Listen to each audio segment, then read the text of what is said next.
Aurelia Monene, and good to see you again.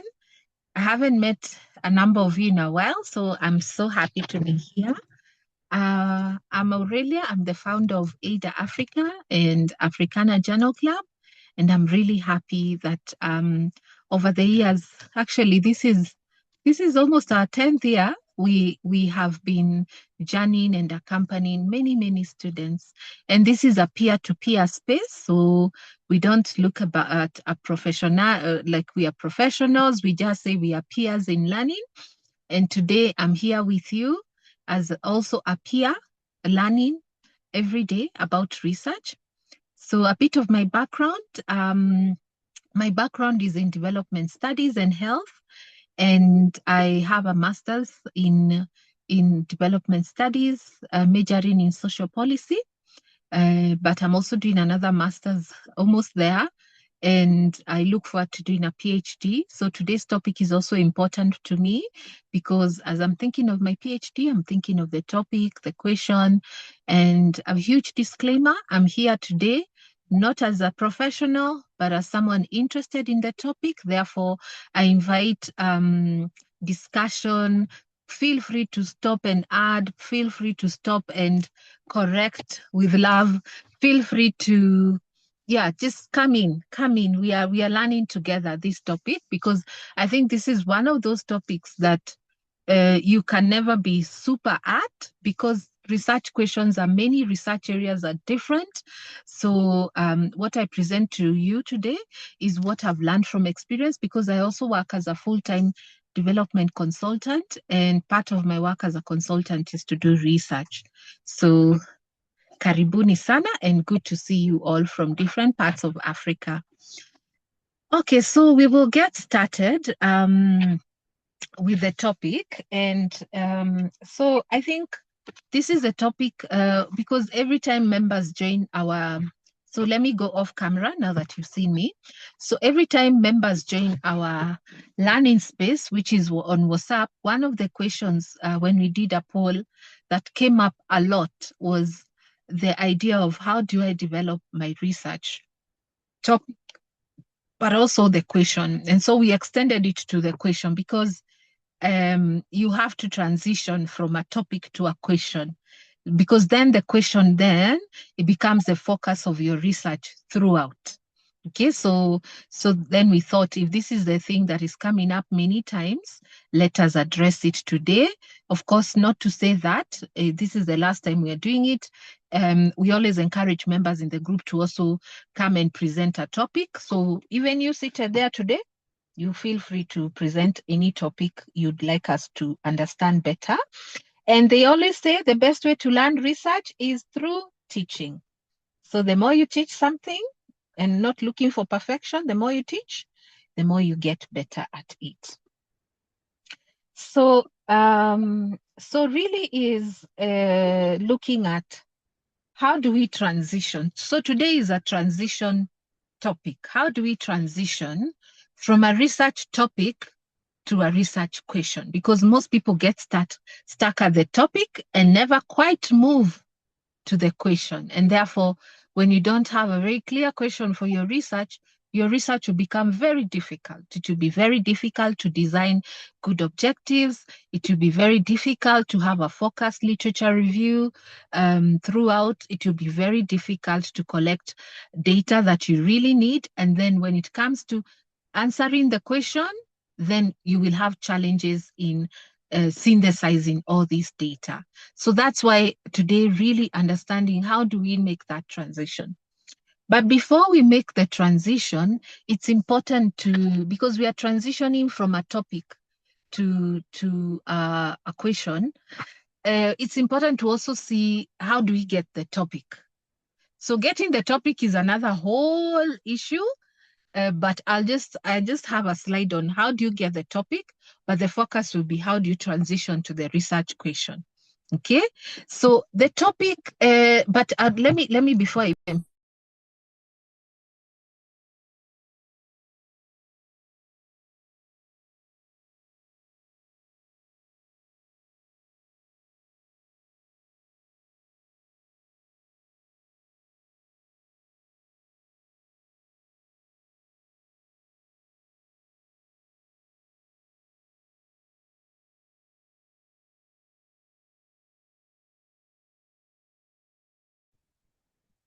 Good morning, everyone. Aurelia, I think you're muted. Oh, sorry. Oh, I'm not sure. When did I get it? So I was asking how one would like one person to tell us how do they develop their research topic? Now that we have a few people who have done,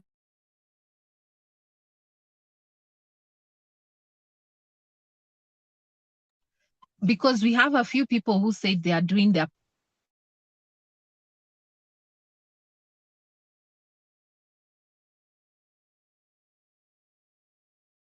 proposal. How did you come about anyone? How did your topic come up? How did you get? I was differentiating between title and topic. So topic is the general area that you're researching in. Title is a bit more specific. We call it working title because it will change throughout your research. I've seen some people are stuck to one title from the beginning of their research till the end. Absolutely not. Your title can change because it is evolving as you're learning more about your question. But let's go back a bit and see how did you come to arrive to say, this is what I'm interested in as a research topic. Can we have two people tell us? Good morning. Morning. So I came up with my topic after referring from the units that I've learned, the courses that I had gone through. I found that there were two that were most thrilling. So I had to look for something that I can develop from it. My topic, I'm linking something on climate change and biodiversity, meaning after I had gone through climatology and biogeography, I had to come up with something that I can develop on. Thank you. Thank you. Thank you very much, Lydia, for that. And that is one of the areas we will speak about, getting your topic from your coursework. Someone else? How have you gotten your research topic to? Good morning. This is Phyllis. Good morning. Morning. So I got my research topic from an area of interest after I lost my mom, my late mom, to cancer. So it was an issue of seeing many people from my area having the same symptom. So I actually went into environmental management because I just wanted to understand what effects on health and environment are interrelated. So my research topic is mostly linked to agrochemicals and cancer, although it's not something that I'm still at the development of completely making my topic because I'm just beginning my concept, even if I'm going into the proposal. Thank you. Thank you, Phyllis, and Pole Sana for losing your mom. And we hope that through this research, you're able to find some answers in terms of those connections that you're trying to make between agro and as you're figuring out. And we hope it can be, of course, it's research that will also help us know how to deal with this. So thank you. Thank you for sharing that. So thank you. So I think we have mentioned a few, and I know, is there anyone who wanted to say something before? Margaret, yes? Is it Margaret Yes, or please. is it Emmanuel? Emmanuel. Yeah. Thank you so much. Good morning. Morning. Thank you so much for your good question that shaped me to come up with this. I remember I finished my master's last year, and I remember at the beginning, uh, yeah, when I was doing my master's, I remember that when each module that I learned, I ended it with a topic, with a theme and a theme, and I designed a topic. Then, because of the field that I'm working, I'm an educator. I'm working in a teacher training college, and because of the the issues that I always observed, I remember that I introduced the policy, but 1 day, 2 days, 3 days failed. And after learning research methodology, after learning from observation, I designed the topic based on what I observed on the field and what I wanted to solve. So that's how I designed the topic. Thank you so much. Thank you. Thank you very much, Emmanuel. So you can see from Emmanuel's experience, he drew his topic. There was previous research he did in his master's, but he also drew his topic from what he observed and really what he's seeing as pertinent within his context to ask as a question, to focus on as a topic. So thank you very much. And many of you, I'm sure they've had ways with which they've come across their topics. Let's see what we have. Because it starts with a topic before it goes to the question, so that because you can't also research many topics, you will also have to narrow down so that then you can narrow the question further. So one of the areas that people get their topic, the first place is you observe, of course. You make the observations. Maybe it's a lived experience, maybe it's from your coursework, but then that is not enough. After making that observation or that discomfort that tells you, I really need to understand this topic, we now have to move to literature. We quickly have to move to literature. Why are we moving to literature to establish our topic? It's because our topic, there are people who've already been working on these issues before you.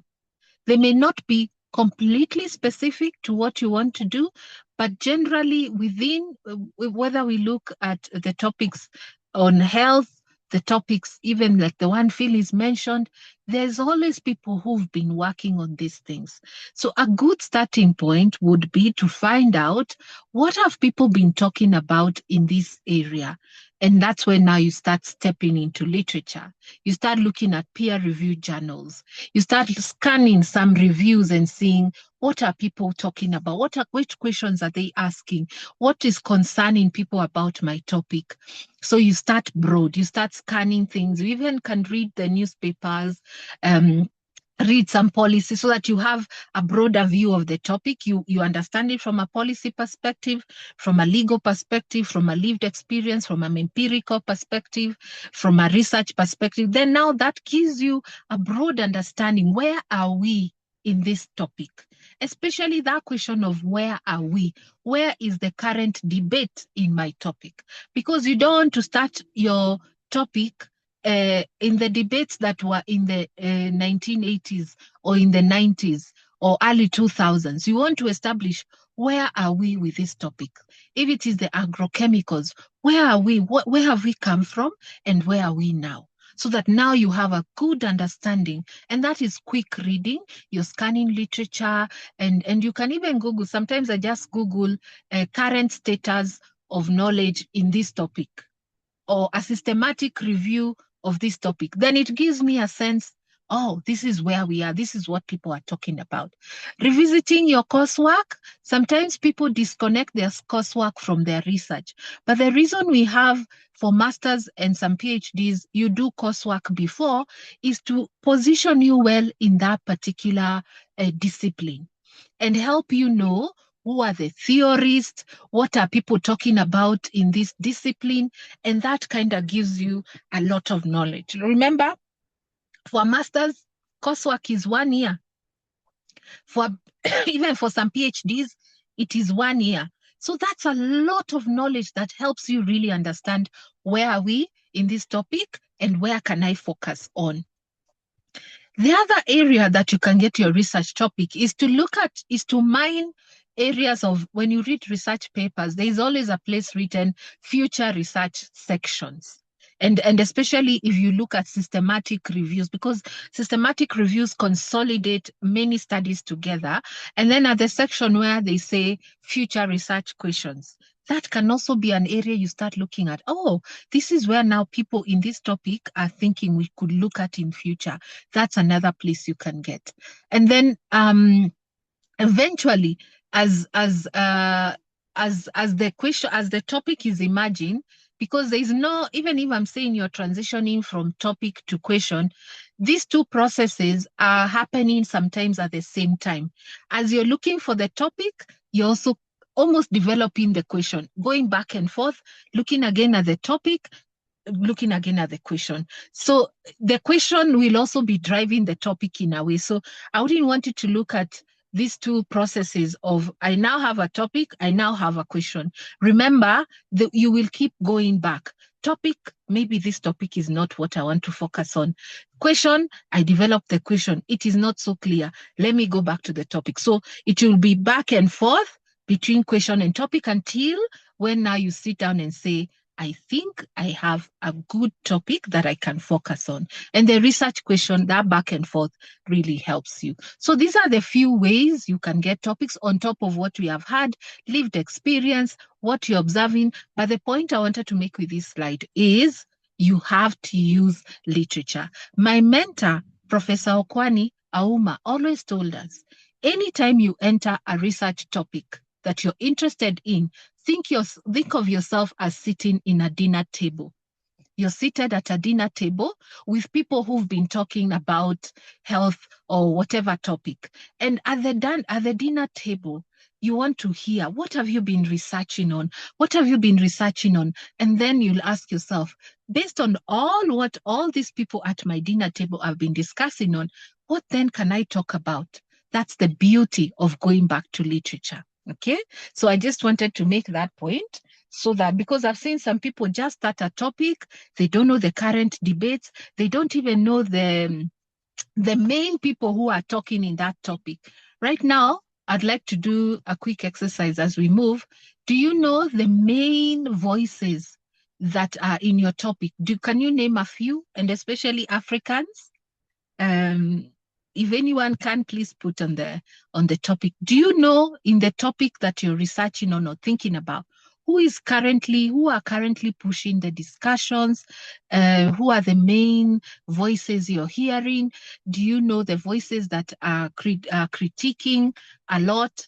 Do you know the alternate voices? So all that helps is how you know that you're understanding the topic very well, so that then now you can move to the question. So if you know that, you can share and say, I think for my topic, the voices I'm hearing a lot are from one or two authors, and this is the debate they're having. There is also another voice I'm hearing of people who are critiquing that, and this is what I'm hearing. So that helps you now know. Like, for instance, the topic I am working on is related to patient-centered care. When I started the topic, I thought I'll talk about patient-centered care, and that has been the dominant discussion in the topic. But as I was reading, I saw people have already critiqued patient-centered care. They now call it person-centered care. So now I moved to that body of literature, and that changed my title and my question. Then I said, yeah, it makes sense. Person-centered care is beyond, because a person is not just a patient. So literature helped me to move even the concept, okay? So that's why it's very good to start with literature. Now, how do we then move from the literature? If you have any question, please stop me. Please just ask. You can contribute as well. So now, how do we move then from the area, from the topic, now to start with the question? So the area, of course, is situated in a particular discipline, and all of us are within a particular discipline. Like for me, I now could be in the health discipline, or I could be in the development discipline. So my area will be around that. Like now I'm writing on healthcare. So the discipline is clear for most people. Now the topic becomes a bit narrower. So the discipline could be, I want to talk about maternal health. So that's related to healthcare, very broad, still not very specific. Then a topic I could look at, I could say, maternal health is very broad. Let me look at skilled birth attendant, how mothers give birth within maternal health. Let me look at skilled birth attendants on how mothers are able to be birthed by professionals. I think that's an area I want to focus on. Now, for you to say, I want to focus on there has to be something that led you there. And that's what we are saying. How did you arrive at skill birth from maternal health? Through reading, through observing, and then helping you now say, I will not focus on traditional birth, but I'll only focus on skill birth. Because in research, what we are doing, we are always making choices. I'm picking one over the other. But for me to justify, why did I pick this one? Why did I leave this one? There has to be a reason, and I have to show that reason. That's why in research, sometimes you may hear someone saying, but what your research is not focused because we are not understanding how you're making your choices. Why didn't you pick traditional? Why did you pick skilled? And the only way I will show why is through literature. I will look at literature and say a lot of studies have been done on traditional birth, but we are still having women dying, even if a lot of skill birth has been promoted. I still feel I want to focus on skill birth and not traditional. So using literature to justify why skilled birth. After that, we move to the issue, to the problem. Skill birth, we don't still know what is the problem. Why are you focused on it? We don't still know what is the issue. So then that's when now you go to identify what is the gap in literature. Having looked at what other people have said, what am I missing? What am I not hearing? And how do you learn to make that decision of what you're not hearing? First of all, from your coursework, please always go back to your coursework. The things that you are discussing in class that maybe the lecturer kept saying, we still don't know a lot about these assumptions people are making. Go back there and see, could there be a gap in skill birth attendant that I could actually focus on? Maybe I look at why women are still dying, yet they're going to the hospital. Maybe that's a gap. And that's where we have a whole list of different types of gap. It could be a gap in methods. Maybe people are using a lot of quantitative studies in understanding skill birth. Maybe I want to look at what would a mixed method study tell us? What could a qualitative tell us? It could be an empirical gap. It could be a gap in the researches that have been there. The questions that have been asked are not still helping us understand. It could be a gap related to context. It could be an assumption people have made so much in that particular topic that we don't know. Like, for instance, I did a research for my other master's. As I said, I was in development studies, and I did a health research, but I applied the theories of sociology, which is part of development studies. I applied theories of sociology to understand a health issue, because when I was reading on the topic of why children die, even if they are immunized, I was seeing it's all about a health perspective, but I was not hearing a sociology perspective. So I said, I think the gap here is we are only looking at why children die from healthcare. What if we applied a sociologist lens? And I went to my sociology theories and I said, let me understand why children are dying from a sociology lens. So you see, that's how you now look for where is literature not talking a lot about these things that I can start getting a problem or a gap to focus on. After now you get your problem, you now start saying, okay, this is the problem that I have, but what is the goal?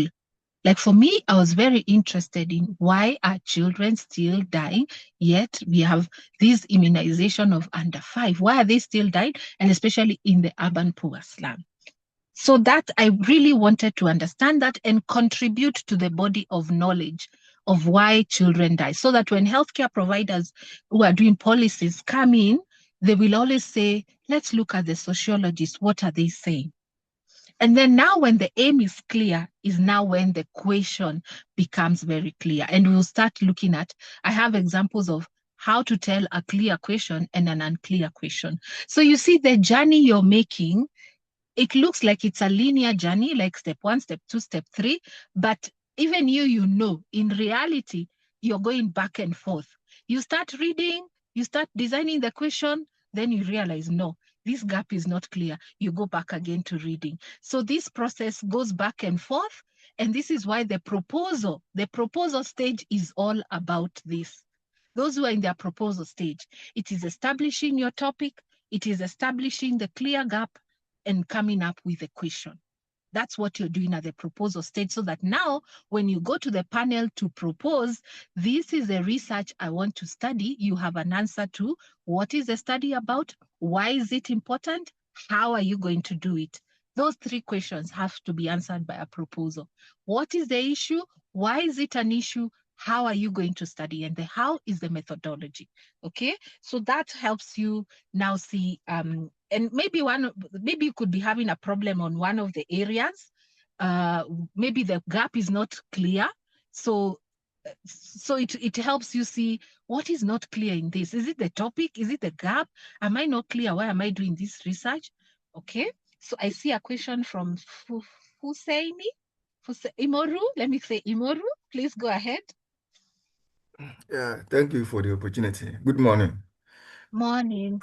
And my question is, if I have my research area I want to go into, but I'm not able to form my topic, I just move straight to my literature, then find a gap.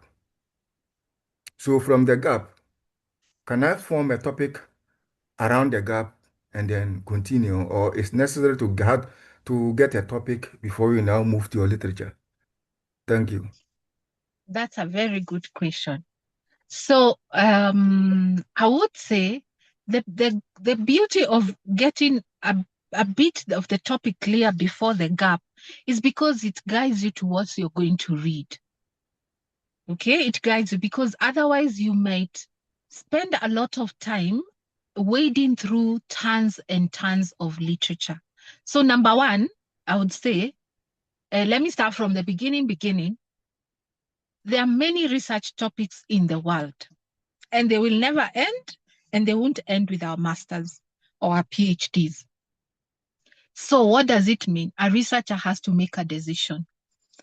In spite of all those topics of interest, choose one that you can actually focus on for the particular study you're doing, that is possible to do, that is feasible within the time you have.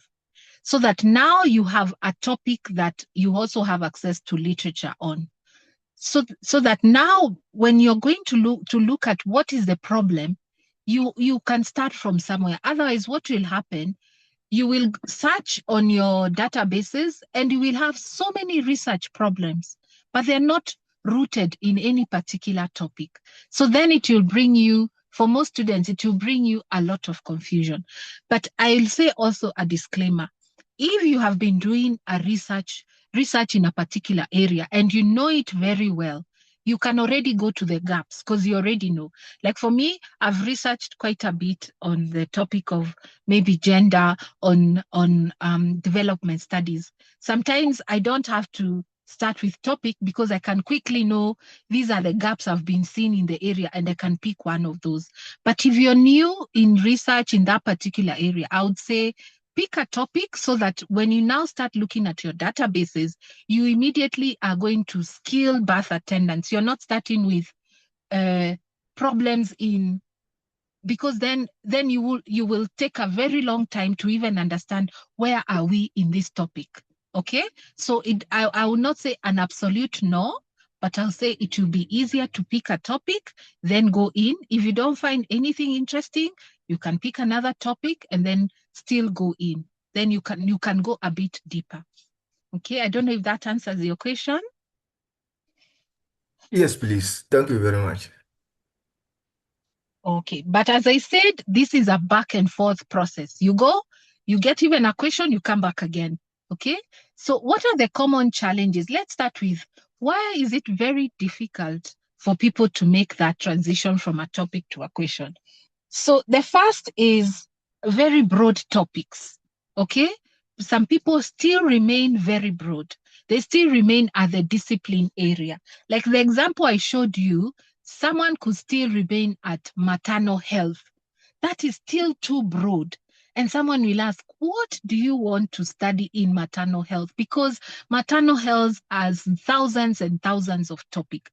So some people remain still too broad. So when it's too broad, then you can't move, because you will always get feedback from your supervisor. narrow it down, narrow that climate change. You want to talk about climate change. Climate change is so broad. What within the discipline of climate change do you want to study? Maybe you want to talk about performance management. What do you want to study within the broad discipline of performance management? So that is, if you remain at very top level, it becomes very difficult to go narrowing, because as you saw from the previous slides, we are going narrow until we reach to something we can research.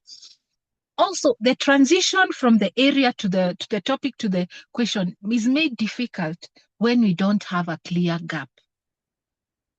We have not read enough. And I think I cannot overemphasize. This is what my mentor told me. You will not move in identifying clear gaps if you're not reading.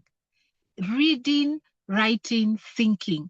At this stage, especially the concept and proposal stage, are your friends. Reading to establish where are we, what are people not talking about that I can actually contribute to this body of work.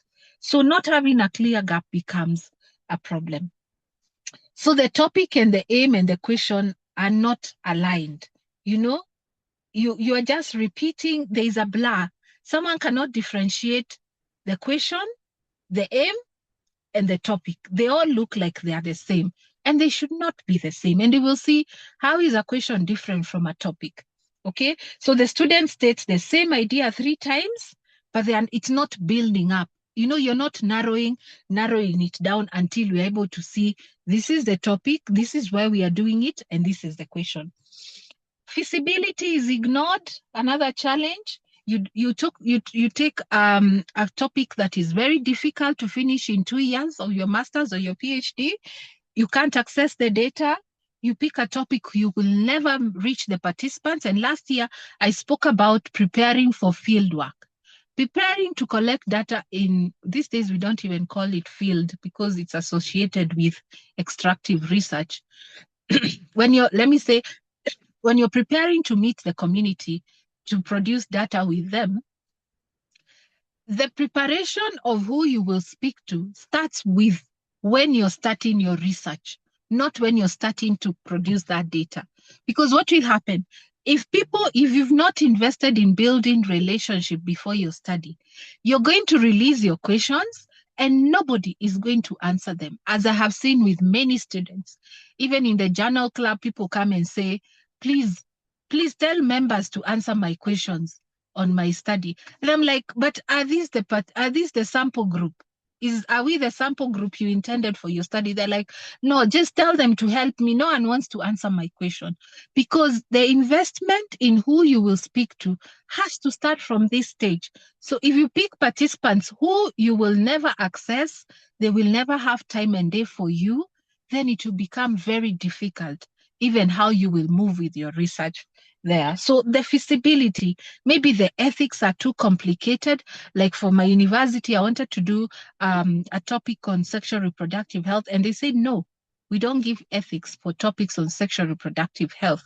So if I had already continued with that topic, then it means I would have reached a place where they'll say, sorry. So ignoring the feasibility of your topic is another challenge. And maybe you're choosing a research design where you have no skills. Maybe you're choosing a study which is mixed method, but you have not sharpened your skills in quantitative studies. You're not still clear what is quantitative study, how is it differentiated from qualitative, and then you pick that study. You can still pick it. You can still pick it with the intention to enroll for a course to improve your qual and your quant skills. I always tell people, don't think that because you're writing your research, you cannot enroll for a course to improve your research skills. Remember, the aim of our PhDs and masters, especially for us who are African students, is not to get the certificate. You can get your PhD certificate and can never do even one research. If people invite you and say, oh, Dr. So-and-so, oh, come and help us design this study, you're not able to design because your aim was completion. It was not the process of building you into a researcher. Remember, even if you don't want to be a researcher, you still need the research skills. even in your own profession, most of us, you will still need the questioning, those skills that you learn, writing, reading, critiquing. So just to say that even if right now you're struggling, you didn't understand very well in your coursework some of these research designs, nothing stops you from looking for a course that you can even pay for, enroll for, and study. And that's why we like sharing courses. Take up these courses as you're developing your paper so that you're not having a lot of struggles in figuring out your research. So feasibility is so important. A personal interest over literature grounding. So the literature is telling you this topic has been researched a lot. The question you want to talk about has been researched, but you, because you have a great personal interest, you insist, I still have to do it. So the question can be very exciting. Like for me, I was so excited to do the topic of sexuality in aging. I was so excited. And for this one, the literature said it's the school that refused. But I think there was another topic I was so excited about, but the literature wasn't building up in a way I can defend. So balance. Even if you're very interested in a topic and the literature is not showing you there's a lot you can do with it, let it rest for now. And later you can go back to doing such a research where you're not too time constrained or doesn't involve money, because also PhDs and masters are expensive. You fear to narrow down your research. You want to stay very high level, and you're very worried that when you become specific, you'll become diluted. Absolutely not. The beauty of a good research question and a topic is that narrowing down to something you can actually work with and understand very well. Okay, so these are the common challenges that we face as we are, but we also have certain assumptions that students make. We are students, even I am a student. Some people think a broad topic is already a question. Let us differentiate between, we've said, the topic and the question. The question, remember, is what you're going to answer. At the end of your research, you will have to answer a question, which has sometimes sub-questions. That has to be answered. So that has to be very clear so that you know what data am I collecting, what am I not collecting. Okay? So don't confuse a topic and a question. A topic is more broader than the question. Yes, Imonru? Yes, please, ma'am. Sorry to take you back about the gap not clearly being identified. I would like to find out, like, as a master student, how many papers will you be able to review that will give you a clearly stated gap? Does anyone want to answer before I make an attempt?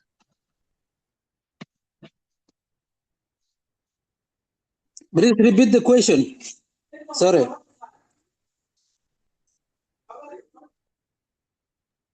Thank you. He's asking. Yeah, please go ahead. Yeah, I want to find out, as a master student, the number of literature you need to go through before you can get a clearly identified gap.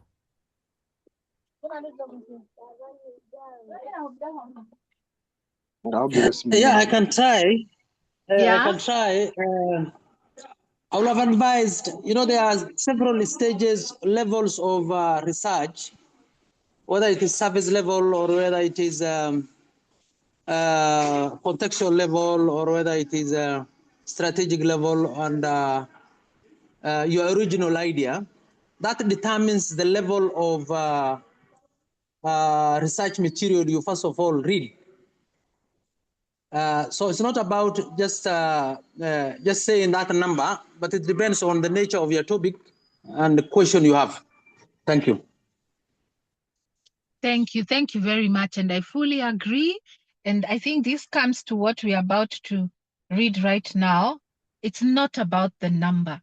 And we will say, what is it about? Someone had their hand up. I have just seen the hand and it's gone. Please respond. Okay, thank you so much. Good morning, everyone. Morning. Regarding the question, First of all, I don't think there's any stipulated number of literature to cover before you identify a gap. However, some schools will maintain a particular number. But how you may go about it is, first of all, know the variables involved in your study. Know the variables involved in your study. Then, secondly, if possible, break them into teams and sub-teams, and then do a thorough literature review to identify the gaps and then synthesize it. So this is just what I'll say. Thank you very much.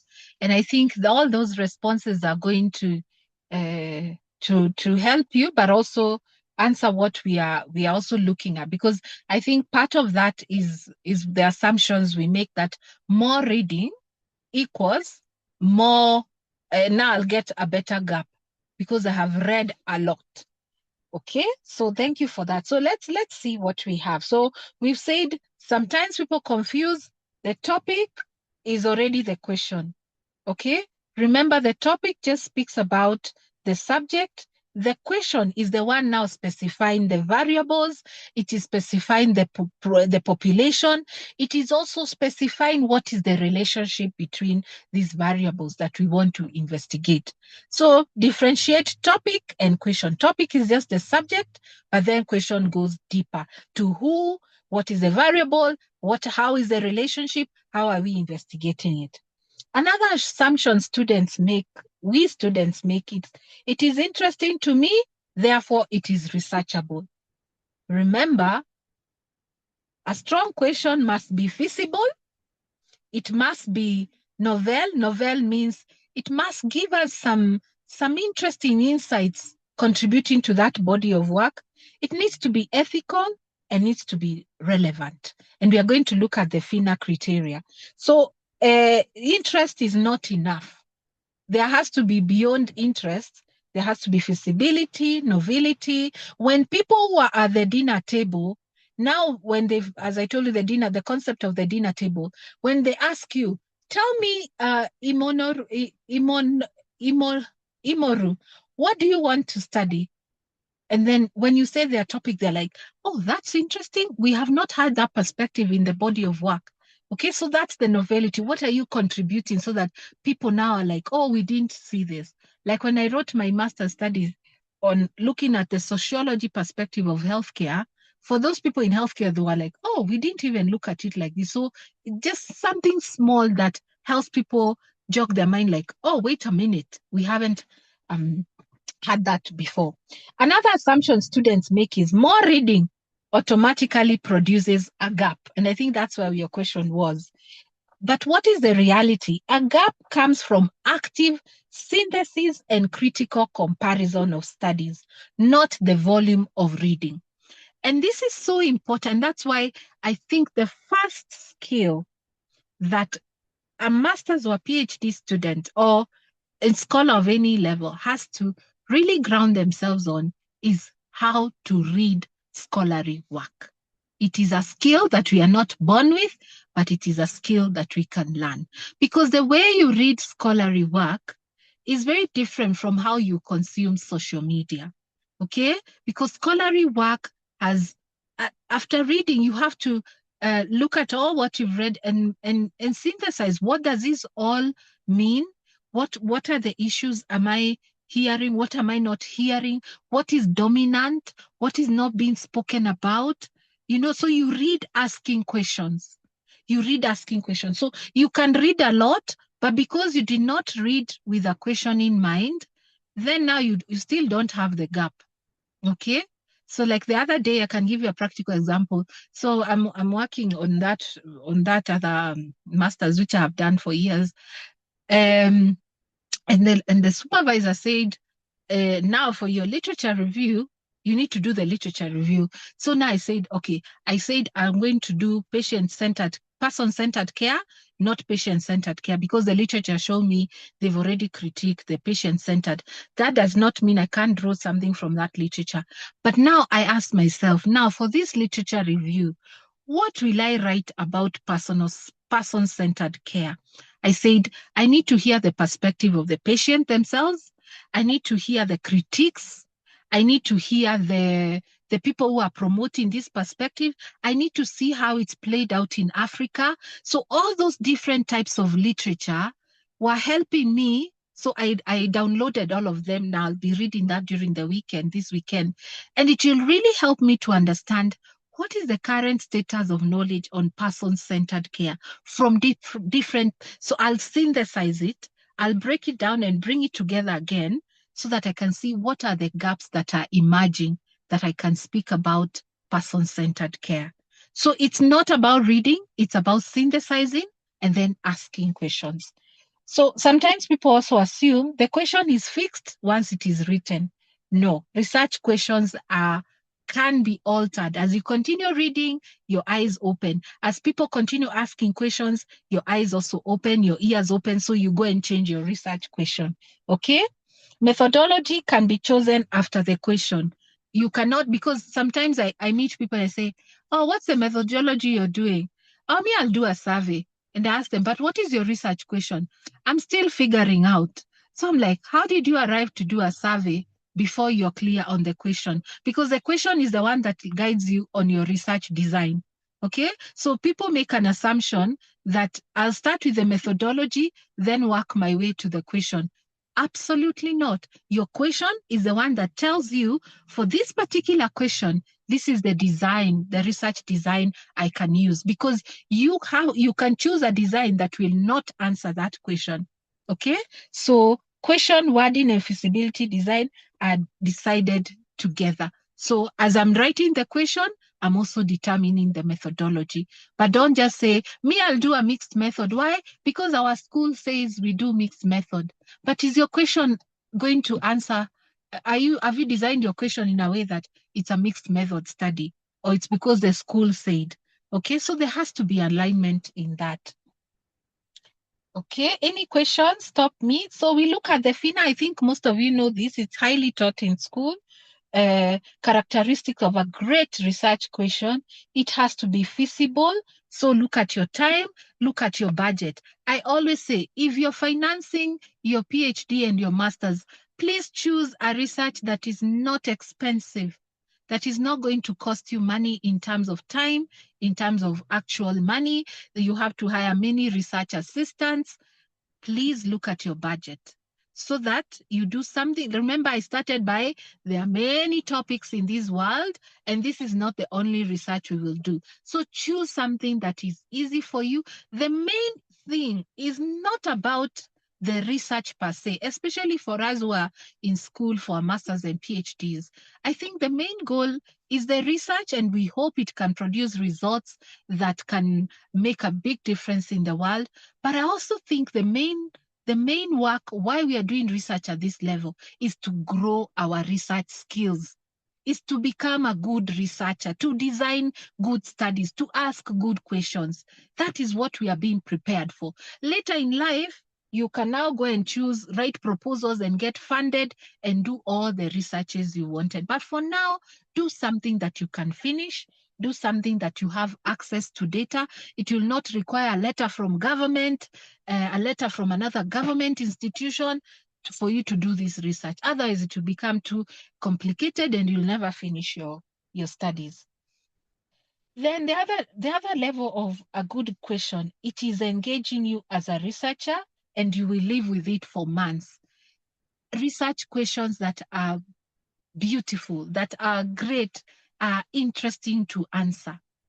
If you choose a question that is a bit dull, like for me, when I did that study on the sociological lens on why children die, I should have pulled out the question. It was so engaging for me to read about it. So also choose something that makes you live in wonder. Like the other day now, when I realized the difference between patient and person-centered care and the debates around the person-centered care, which I thought is the ultimate, I'm like, yeah, that's interesting. I want to find out what are people saying about person-centered care, because they already critiqued the patient-centered. What else are they saying about persons? So it's this weekend I'm excited to read. So that's how a question should keep you excited. But you know, these questions also, sometimes research can become a bit boring and dull. So also find ways for for putting your mood up. Research is not easy. Reading, writing is not easy. Even if I'm saying the question must keep you interested for all the time. Sometimes you'll be down, you don't want to go to it, but at least let it be something that you're curious. Like the way Phyllis said, I really want to understand this issue of cancer and agrochemicals because it's coming from a place of lived experience. It will keep her interested and motivated for quite a bit in understanding what she wants to do. Novelty of the research question, it confirms or extends or challenges, challenging existing findings to fill a real gap, okay? So novelty is about confirming, extending, or challenging what is existing so that now you can contribute to the body of work. And there's a technique I usually use when I'm starting off my research, even for academic purposes. I always reach out to the people who I am reading about. Like now, if I'm reading about person-centered care and I feel this author is I'm really engaging with them, I just write an email and I said, hello, so and so, my name is, I'm working on this topic. I'm interested in this question. What do you think? Is this a question that you feel will help to move the body of work? And imagine most of them are very responsive. Has anyone tried that technique of consulting the authors you're reading or the people you feel are shaping the discussion in your field and just telling them, this is what I'm interested in, what are your thoughts about this? Because I've done it and they're very good. They just tell you, yeah, this some even send you resources, read about this, because you really want to do a research that is advancing what is already there, or even if the very least, at least confirming. Has anyone done that? Because some Yes, people I say, have. Yes, yes, please yes. tell us, I how did it go? Because I think it's something people should explore more. Please tell us. Okay. Okay, you can go ahead.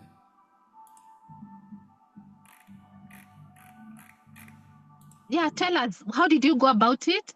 Okay, okay, thank you, ma. I first of all, it was my specific experience was when I was looking for an instrument to use in my study. So I came in contact with a particular study that was behind wall, that's behind paywall. Then I had to quickly search for the authors and then message them, and it took some days for them to respond, and then finally they responded and forwarded the instrument, and I still went on to engage them, and then I Yes, was able to ask them few things regarding the study I was about to carry out that time. So it was very interesting and helpful. Thank you. absolutely. I also remember our program manager, Kagendo. She wanted to use a framework and she passed her defense. I think some of you attended her mock defense. For those of you who are still not presenting their research on this platform, please come present to us. We give you some feedback. Let not your supervisor be the only person responding to your research. Please bring your research here. So Kagenda, our program manager, all of you meet her in the group, most of you. She presented her defense. We usually do, people come and present their paper here, they get feedback, and then they can present in their schools, and it really helps them. So she told us that there's a theory she wanted to use as she was developing her research gap, but she was not so clear about it. So she wrote to the author, and the author responded, and the author now is part of her shadow supervision team. She's part of her supervision, like she's someone she can always go back, because then she's using that same framework and it's really helping her. So let us not shy away from contacting the people we read to help us even understand our research gap, because they have been researching that. For us, it could be a new topic. We don't know much about it. And to save time, just reach out. You'd rather reach out and they don't say anything, which is rare because people like talking about their work, unless if they are over consulted. But reach out to as many people as possible. Tell them, this is what I'm researching on. This is the question I'm thinking about. What do you think about it? Is it clear? Am I advancing knowledge and all that? So I hope We will have many people doing that. I reached out on one on LinkedIn. He sent me the latest papers. He told me, please start reading this latest one, hot from the oven in 2026. You know, so that already prevents you from wasting so much time, because he sent me the top 2 latest paper on that particular topic. And so he told me start here, so that you know where we are in this topic, what questions people are asking, what future research we want. Okay, so that helps you cut a lot of time and then push you towards a bit of novelty. Then the other one is ethical. The question must be approved by the ethics board. It must be safe. It must be fair. We don't want to do research questions that are intrusive, questions that harm people, questions that are likely to, because as you know, for most of us in Africa, we've had research done on Africans that is very invasive, very violent. So a question must be an ethical question that allows people to still maintain their dignity, even as you're doing your research. Then it has to be relevant. Matters of theory, matters of policy, of practice, or just curiosity. Okay, not just curiosity. So it has to be theoretically, you're basing it on some theories, and that's why we are always told, what are the theories that are allowing you that are within your question as well. And where do we get theories? From our coursework. The first point is go back to your coursework. Coursework for masters, for PhD, most of the time is about the theory of this, theory of this. Go and look at these theories. Are they able to help you as you design your question? Then, so your question must be rooted on some theories and or some policy or practice. It's not just there, especially for our scholarly work. So a great question is also focused on a single issue, not many issues. That's why variables are important. It has very specific variable, very specific population, and it is aligned with the stated research aim. Okay, so alignment is so important in research. So let us see an example of not so good and a good question for a quantitative research. A not so good question for a research question. Remember, some people confuse the research question and the questions you're going to ask your participants. 2 different questions. The questions you will ask your participants, those are coming later. Your research question is the overarching question that your research is going to respond to. So it has to cover your objectives. It has to be a question and the sub-questions that cover all your objectives. Because I see some people, what they're asking their participants the research question. That's too broad. At the level of the participants, it has to be broken down to your objectives so that it's very clear, even to the level of your variables. So a not so good question would be, is social media bad for teenagers? Okay, this one looks directly not so good, but you can see some people would ask that. But so this is a yes or no question. We've already answered it. Even if someone wanted to answer, say yes or no, I mean, finished. We don't need to do a full research to know. But you see, there are no variables. No because of, yes because of. Okay, so which population, which teenagers? Teenagers of where? Okay. But what if we asked a stronger research question that will keep us focused for the rest of our time? To what extent does daily Instagram use predict anxiety symptoms among 13 to 17-year-old students in Nairobi? Let me just pause there and ask, what makes this question strong? What makes this, let's list what is being named that makes it strong.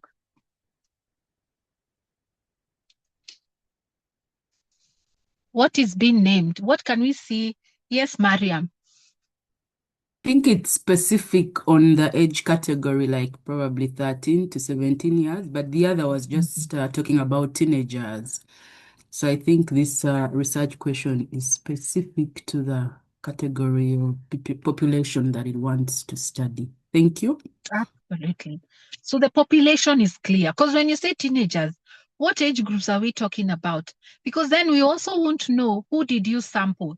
But this is very clear. We know that even in your sampling, you're likely to focus on 13 to 17-year-olds based on how your study will. But the population is very specified.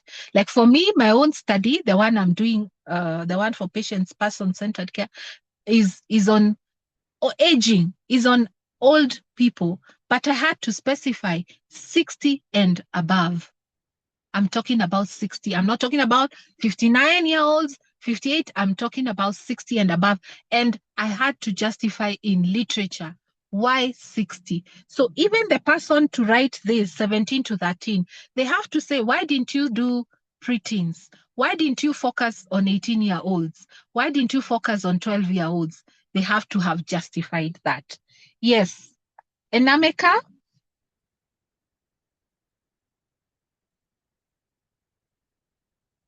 Okay, yeah, thank you, ma. In addition to the previous response, I think another reason why the first topic is not so good is because in its current state, the way it is now, it more or less commands a yes or no answer, which is not really, within the purview of quantitative study. Absolutely. There are no clear variables.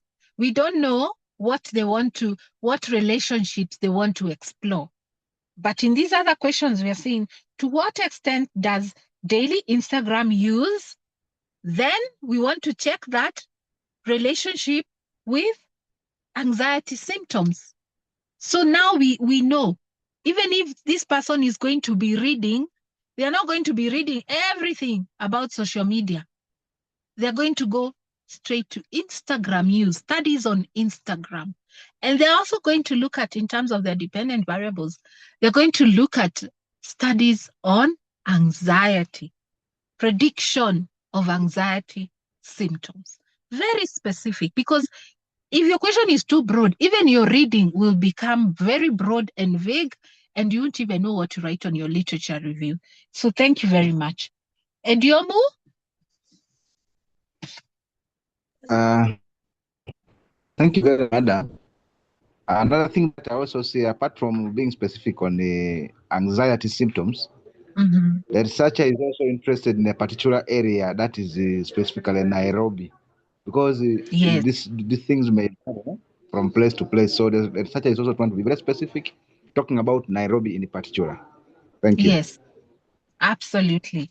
Thank you very much. Where? Because people will ask you where helps you in your methodology, because now we will know where was this study located, where will you sample, so where is it is so important, especially for us who are always doing primary data collection type of studies. Okay, so I think this is why, and then you see there is to what extent is also what we are going to test. How does daily Instagram use, to the extent to which daily Instagram use predicts anxiety symptoms? You see, that's a very clear study. You can actually have variables on both ends, study the literature on both ends, and really be able to be specific. Because some people, I see them doing studies on social media, and I'm always like, is all social media the same? Maybe because also and if you're going to use the term social media in general, you have to tell us, why are you using for this study social media? Why are you not breaking it down? Okay, so everything you write, I think the main message here, apart from a great research question, which is specific and clear variables and what you're testing, is that a very good research question also has to really, what was the point I wanted to say? It has to be justified. Why Instagram? Why anxiety? Why 13-year-olds? Why Nairobi? And when members have been presenting on the mock presentations we usually do, most of them never justify. They just say, I'm going to talk to 13 to 17. I'll be in Nairobi.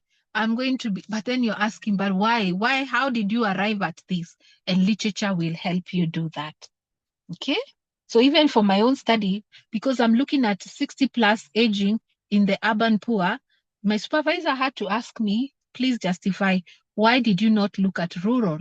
Why urban poor? And I had to go to literature, remove the statistics that show this is why. Now let us look at a qualitative question. A not so good question would be, what do people think about maternal health care in Kenya? Because people sometimes think qualitative studies are just, let me just ask any question. But you can also have a very unclear qualitative question. What do people think? So people is who? Which people? Kenya is which Kenya? Is it, do people think the same in Kenya? Maternal health. What specifically about maternal health are you talking about? But let us look at a better question. How would, you're still in maternal health, because this first question, remember, it's stuck at the research topic. This is the research topic. It's not the question yet, as we said earlier. But a better qualitative question would be, how do, you see, how? The question how is not the same as the question what. It's not the same as the question why. How, you have to show the how, the process as well. How do first-time mothers in rural Kakamega County experience decision-making around stillbirth attendance? You see, that's a very clear question because it tells us how. We are now asking a how question. We are also, so it's a bit exploratory. We're exploring. This is an exploratory type of study. How do first-time mothers, not second time, not older mothers, first-time mothers. So they are sampling, they are going to focus on first-time mothers' experiences in where, not the whole of Kenya, rural, you see, differentiating between even rural and urban. Rural Kakamega County, very specific county, experience decision-making. What are we exploring in maternal health? It's not about thinking, because thinking, there are many things we think, but what are they pulling out from the thinking? How do I make a decision about whether to go for someone skilled or maybe someone traditional around skilled birth?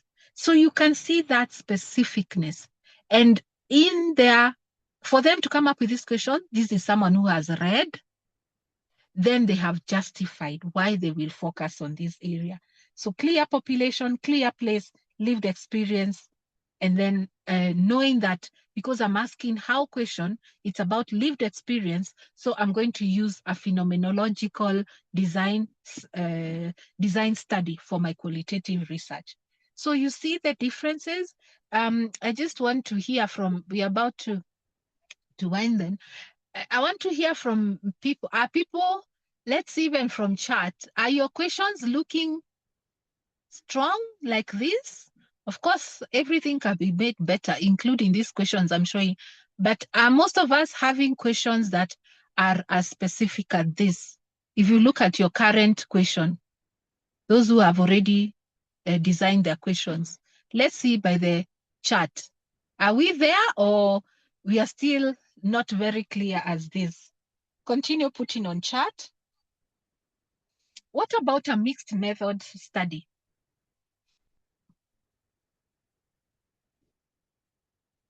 A mixed method study, we are, because mixed method study we want to understand a perspective from a numbers perspective, a statistical perspective, but you also want to understand a story perspective, the narratives. Why is this phenomena happening the way it is? So we're understanding what's happening, but also why it's happening. So that's the richness that mixed method studies bring us. So it means the question has to have the question you're asking from a mixed method perspective has to help us understand the what and why a little bit. So the quantitative bit would be how to look at leadership. How do leadership styles impact employee retention? For instance, in Kenya SMEs, that's quite specific, because we are looking at leadership skills, we are looking at impact, so we have to do some measurements there, and then employee retentions, where in Kenya, specifically where SMEs. So this one tests the relationship between the definition, the variables, when you're using our surveys or archival data, okay? Then now the qualitative bit of that, maybe you want to understand what role does corporate social responsibility play in shaping consumer choice among rural urban millennials. That could be a qualitative question. Or let me go to the mixed question. Let me go straight to the mixed method question. Now the mixed method question would be, to what extent and in what ways does a research mentorship program, maybe like ours, influence postgraduate publication output and a sense of scholarly identity? Okay, so the quantitative bit will be experimental, because we are looking at what ways does a research mentorship program influence postgraduate publication output. So one part is the mentorship. Does it actually have an effect on postgraduate publication output? But then there's also a qualitative element, the sense of scholarly identity. So the qualitative is, we want to look at in what ways does it then bring about this sense of scholarly identity. Okay, so you see, it's helping us answer the extent. So we need to establish that relationship. To what extent is there a relationship between how you're mentored and how you're publishing? But then in what ways does this also develop your sense of scholarly identity? So as an overarching research question, this one is now covering all. And then now your sub-questions are now going to ask a quantitative sub-question research, a research sub. Let me just make this clear, because some people will say, but research questions are usually 4 or 5. The research question I'm talking about is the overarching question. But that does not mean there will not be sub-questions. So one of your sub-questions can ask the quantitative element, which is to what extent does how your the mentorship influence your outputs for your publication. The next sub-question can look at the qualitative element, which is looking at in what ways does this shape your sense of identity. So what the question I'm talking about is the overarching question that you're going to respond to. But then under that overarching question, there are smaller sub-questions that you're going to answer, that now you will have to test the relationship, you will have to develop the objectives for there. So please differentiate that. So that because some people may say, but that question is too loaded. It's because it's the overarching question that is covering both the quant and the qual. But when you break it down, you will write the quantitative question alone, the qualitative one alone, but all of them are towards answering the main question, which is this last one, the mixed method question. I hope that is clear. So you see, it's examining a number of things, the extent and in what ways. That shows the qual and the quant aspect of the question. So I wanted us to do a quick group work, but it won't be group work. We can still do it on plenary. I want us to have 2 people or 3 people share their question on chat. Please share your question, your broad topic and your question, and then we can see how we can improve it together. Is there anyone willing to do that? We see how we can make it better. We can maybe it's already good. We can also learn from it. Anyone willing to share their question? Their overarching research question. And if they also have sub-questions, it will be good, because some people I've seen, they have a very clear research question, but the sub-questions are not well linked to the main question. So it means they will have a problem in how they are going to when they start collecting data, they will not be able to answer the bigger question. Okay, so let's see. Someone has put there. Thank you, Evans. So the broad topic is barriers and facilitators to using online reporting platforms for survivors of technology-facilitated intimate partner violence in Kenya. So, Evans, this is the broad question, or this is the broad topic, okay? So what is the question? Because the question is so I think he's working on that, because a question has to have a question mark. It has to be a question. Influence of climate variability adaptation strategies on species diversity in Teso North Sub-County, Busia County. Now, let us see the questions. Or can someone think of, okay, the questions we can think of right now, because we are not basing them on literature. For maybe Evans and Lydia, you can help us. Have you designed the questions already? Do you have the question now that your topic seems very specific? Would you like to share the questions?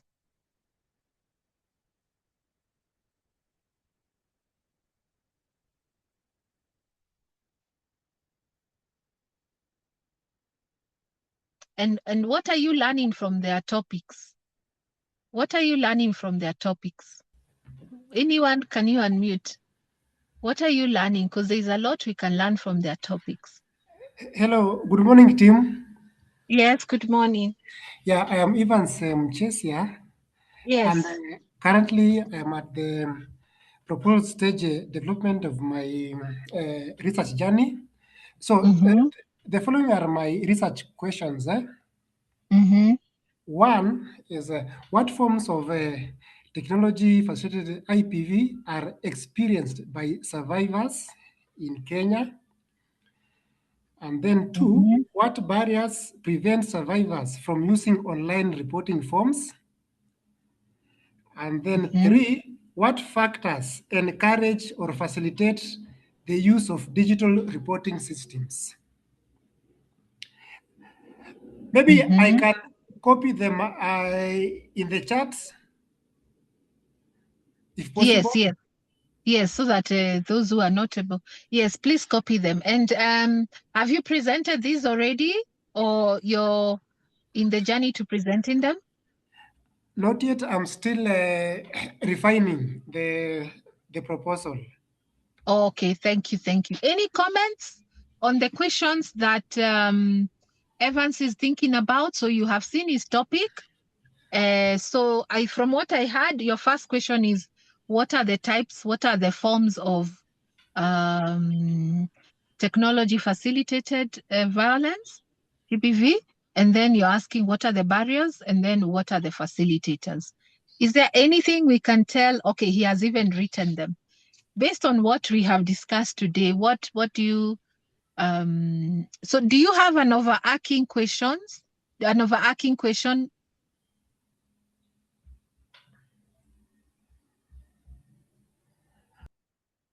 Evans, do you have an overarching question before these sub-questions? Okay, the question was, what are the barriers and facilitators to using online reporting platforms for survivors of technology-facilitated intimate partner violence in Kenya? Okay. So any comments? You don't have to feel that I have to be right. Here we just, even if something is not clear, you can say, but wait a minute, what if, just let's discuss, let's use this example to help us see.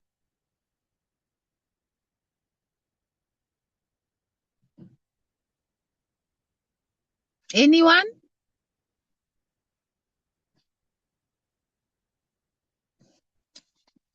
What do you feel about the question? Are they specific? Are they novel? Are they feasible?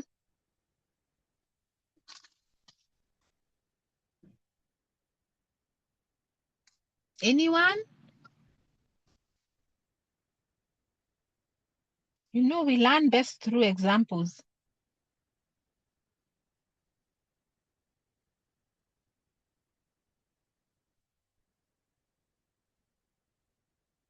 Are we quiet? Anyone wants to try? What do you Hello? think about Ivan's questions? Yes, please go ahead. Yes, for me, like personally, I believe when we're writing, the reader is supposed to understand what he's trying to communicate. Now, according to his questions, for me, it's not so clear the type of survivors that we are talking about. Probably for him, he understands, but I feel it's too broad. And not that those are my thoughts. I feel that it's so, yeah, I don't know whether it's, and then the technology facilitated, I don't know. Yeah, but I think they are qualitative. They are aiming at getting, I think, in-depth understanding of these survivors' experiences. But I think he has to be specific. Those are my thoughts. Thank you. No, thank you, thank you. And we always Yeah. say, for your research, even people outside of your discipline, it's important they answer. So I think for Evans, because I'm in GBV, so I understand what he's saying, but I'm just thinking sometimes someone in not this discipline will be wonder, first of all, what survivor? Because that's a very specific language for GBV. Also, technology facilitated is GBV that is facilitated from online. So that could be clear to me, but I get your point. It could be very difficult for someone to, what are we really talking about? So I see that also as important. How can we make sure our research is accessible to many audiences? Immediately people can know what is this about. Okay, so that you feel they are broad. Okay, so that's feedback. Anyone else? Good morning. This Good is morning. Juliet. Yes, this is Juliet. To me, I feel the questions, especially the first question, is not feasible because it is talking of Kenya. So are you going to do it in the whole Kenya in terms of time and budget? Will it be feasible, or you need to be specific, maybe which part of Kenya? Thank you. Thank you. Thank you very much for that. So the specificity is still coming up. Okay. So any other person? Thank you very much, madam. Don't know whether you get me. Yes. To me, yeah, I see that the question have been well framed, except maybe because we are just trying to do understanding. Would it be better if he also defines the meaning of the word IPV? Definition of, I mean, okay, defining what is IPV. I mean IPV in full, so that whoever does not understand whoever is not a specialist in the area of research can also pick something from that. Thank you. Yeah. Okay, thank you. Thank you very much. And I agree with what you've said. I think, first of all, Evans, these are good starting questions. And he's already saying that it means intimate partner violence. These are terminologies for people who work in the gender-based violence sector.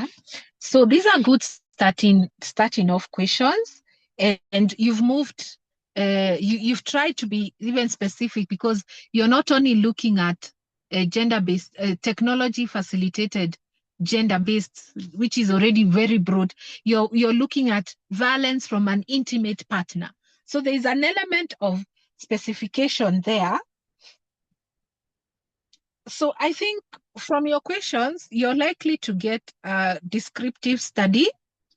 You're likely to get, because when you ask what are the forms, it means you will get a description of these are the forms.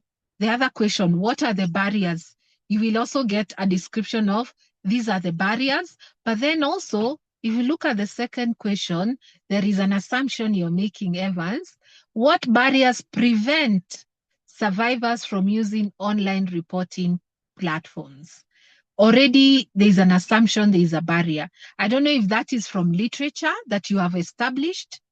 There is a barrier that prevents the reporting. Have you already established? Because for you to frame a question, you also have to make sure you're not assuming that there is already a barrier. So now you just want to know what are the barriers. There's already barriers preventing. So you just want to know which ones are they. Have you already established that connection that that survivors are not able to use online reporting platforms? I don't know, Evans, if you can, so that we understand why you're asking what barriers are preventing people from reporting online. Have you already established that's an issue? Yeah, thank you, Aurelia, and the team members for giving me some important feedback. So, in terms of barriers, I'm still working on my literature review, and maybe by the time I'm done, I should revise the questions. But it's just an assumption that I made, but I'm still reviewing literature. Thank you. Okay. Okay. I think as you review literature, you might end up also with a bit more, because it's also good to have a bit more of, so that your study is not fully descriptive. You can have a bit of an analytical question where you're looking at even two variables that you can look for their relationship. You can test their relationship. It could even be in the second or third question, so that then maybe you're looking at maybe how does what could it be? I haven't still thought about it very well. Maybe a relationship between, because these are IPV. What barriers prevent survivors from using online? Maybe I can look into variables such as a level of education, as well as geographic location. Yeah, okay, in terms of the settings, the geographical settings, maybe urban and rural, if it's possible. Yeah, but I'm just wondering, how is the first question related to the second and third? Because the first question is, what forms of technology facilitated IPV are experienced by survivors? So there you want to know types of violence, right, that they experience. Then the second question is, what barriers prevent survivors from using online reporting systems? So one is asking forms of violence. The other two are asking about reporting. So where is your interest? Is your interest in reporting, or is your interest in, you see those two questions are... Yeah, okay. My interest is on reporting of the various forms of violence using the systems, the online reporting systems. But I wanted, first of all, to understand the various forms that the survivors had experienced. And then after that, I had, I was to ask them if they were reporting using the online platforms, and if they experienced any challenge, or if they reported, what made it easier for them to report. Okay. I would say maybe your first questions could be survivors. So you can, because you can establish in literature the forms of violence, right? Yes, like I can. You can establish that. Then now you're starting from, because then your topic, will it be about it? Because I'm imagining your title will be about reporting. Like the focus is not types, it is the reporting system. So even your literature is focusing a bit on that, right? Like we are, because GBV has many aspects. You can talk about survivor experiences and their types, but you can also talk about how they report, right? And so if you keep your focus at reporting, then then maybe your first question would be, how do survivors experience or navigate digital reporting? So we want to, what are the lived experiences of reporting, whether it is the technology facilitated IPV, so that we understand what are the experiences of reporting before now we start looking. Then we can now look at maybe what influences their decision to use or not use. What is their decision-making processes in terms of, do I use this online or don't I use? So what I'm really saying, because these I'm just suggesting on the go, don't add another layer like question 1, because it might not help in answering the bigger question. If there's a way your literature can already answer question 1, then let it address that and you focus on reporting. Okay. I think so. And then now what you're contributing to the body of work in terms of technologically facilitated IPV is the reporting systems. Because now I'm also wondering, in the question 2 and question 3, the technology facilitated IPV is lost. Is it part of these 2 other questions you see? Like the question 1 is about tech IPV, which is becoming quite popular as an area of study. But the next 2, I've not mentioned that type of value. Are they those survivors you're talking about of technology facilitated IPV? Are they the same ones who are using the online? Yes, they are the same research subjects, the survivors of IPV.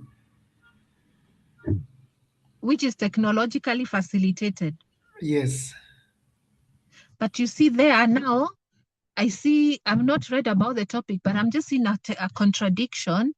I have been violated through technology, right?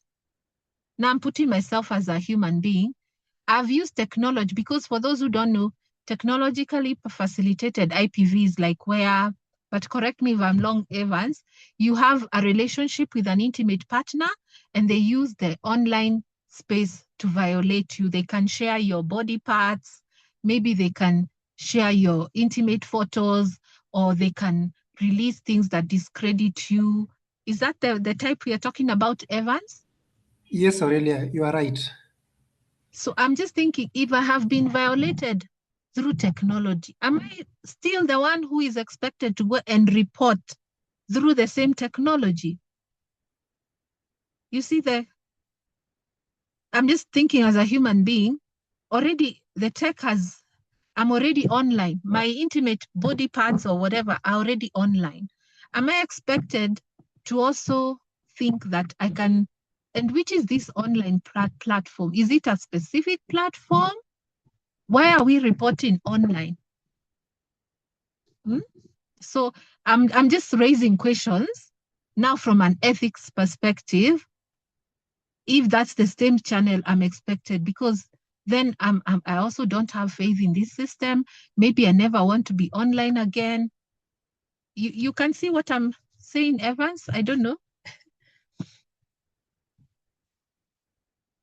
Yes, I get you, Aurelia. I do get you. So I think the beauty of your topic is that you're still figuring it out. And as you can see, maybe for those who are online, what I'm explaining to Evans, it's because I'm a bit in GBV, but I'm also not an expert in this.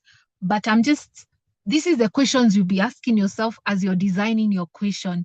What if, is the ethics, remember the FINA, the one we said, the FINA concept of ethics. What is this question? Is it really asking, am I aligned? Is my question aligning to my question 2? Am I asking the same thing? Okay, so what Evans has done, and thank you so much, Evans, for helping us through bringing your research, and that's what we do, is to help him now figure out the things maybe he hadn't seen that someone else is seeing. What if it is a bit not clear to me? It is a bit broad.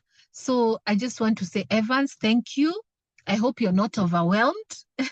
I hope you're not overwhelmed, but no, I'm this not. is the I appreciate.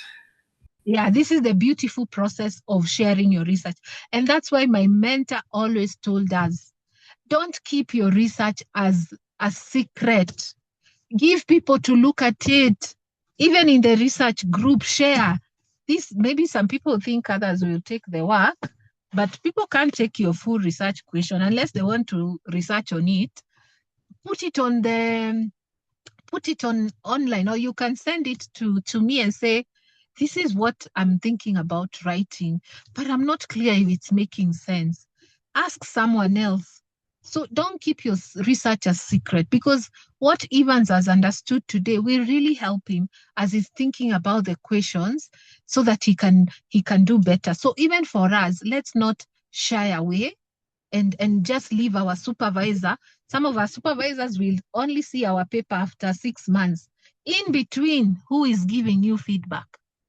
Okay, and as we are here, in the next 2 weeks, we are going to have presentations from 2 members who want us to understand what they are studying on, and we can give some input. And we always say, all this input, share with your supervisor so that they can also see what people are saying about your research. Okay, so thank you so much, Evans. A few people had also shared. As we wind up, we had my topic is the influence of climate variability adaptation strategies on species diversity in tests. So yes, we had read that, very, very specific. Now the questions now need to just be also very, very specific as well. What variables are you looking at? Okay, then the other one is, how does climate variability, okay, the question, variability strategies influence species richness and abundance in tests? So how does climate variability adaptation, okay, that's more or less the independent, influence species richness and abundance? Okay, so maybe, I don't know, Lydia, if richness and abundance, they feel to me quite broad. Is there a variable that can represent richness and abundance? It feels to me like, how will you measure if something is rich and abundant? Lydia, I don't know if you've looked at that.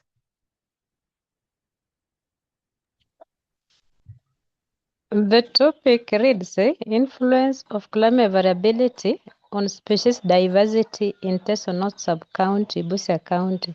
So, species richness, species diversity is measured by species richness and abundance, and that's why I included it there. Okay, I think, I don't know what others feel, but I'm feeling maybe here you can bring the diversity, because when you talk about, these are English words, one doesn't understand what's the scope. It's not very clear what's the scope of richness still and about in the research question. Maybe in the topic it would be okay, but in the research question, what will you be measuring under richness? What will you measure under abundance? Is it the number? Is it, so to me that still feels, at the research question level, it's still a bit unclear what you will measure as richness of a species, because richness is also a bit different from diversity. I don't know, but does anyone else have a comment there? How I'm reading it? You can confirm also with your supervisor, but I feel that aspect is, as from the research question level, it's still a bit too broad. Because remember, when you draw your conceptual framework, on this one side, you will have your independent variables and then your dependent variables. So under richness, what will you be looking at? Under abundance, because for the research question, every word has a purpose. You understand what I mean, Lydia? But you can also confirm with someone else as well. Yeah. So in the conceptual framework, the climate variability have been conceptualized as crop diversification, agroforestry practices, livestock diversification, and livelihood diversification. Then the dependent variable, you have the species richness, which is the number. Then that is the number of plants or animals. Then species abundance, that is on the dependent variable. So I'm not using research questions, I'm using research hypothesis. Yes. Okay. So as long as the dependent variable, you're clear what richness and abundance represents as what you will measure, then that's okay. Okay, So, as long as that is clear, so that someone, because you have to test the relationship, so that someone now sees under richness, this is what, and abundance, we were talking about the number, and maybe the number also has a scope, because if it's 1 or 2, maybe it's not enough. So, and all that is justified by literature, really. Yeah. Yeah. Thank you. Okay. So I think we have come to the end of the session. It's taken longer than I thought. I think because I'm very wordy. But so that's what I wanted us to share today. Talk about the research questions. We will share the slides. We will share the recording.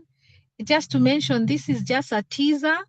This is not everything. So please take time today or when you can to go and read about transitioning research question. Go read about it more so that then you can become better. Okay, so, and if there's something I've said that is contradicting what you know, please confirm as well. Okay, we are not the custodians of full knowledge. Confirm, check again. Yeah. Okay, Amandra, does use of why, what, how matter? Yes. A what question is more descriptive. A why question is a more analytical question because you're trying to understand why is this phenomena. A how question is an exploratory question. So the question matters a lot. It matters in the design you will use, in the research design you will use. It also matters in the kind of data you will get, because what questions give you descriptions, more like a report. Analytical questions help you go a bit deeper in analyzing variables. How questions, you're exploring an issue, so mainly used in qualitative, but also in quantitative as well, because like how is the extent of, it can also be in quantitative. So so the question really matters, and the adjectives you use really matter. So this is the event we are having. We only have 2 people who decided to present. We have room for 1 more. So this is what we have.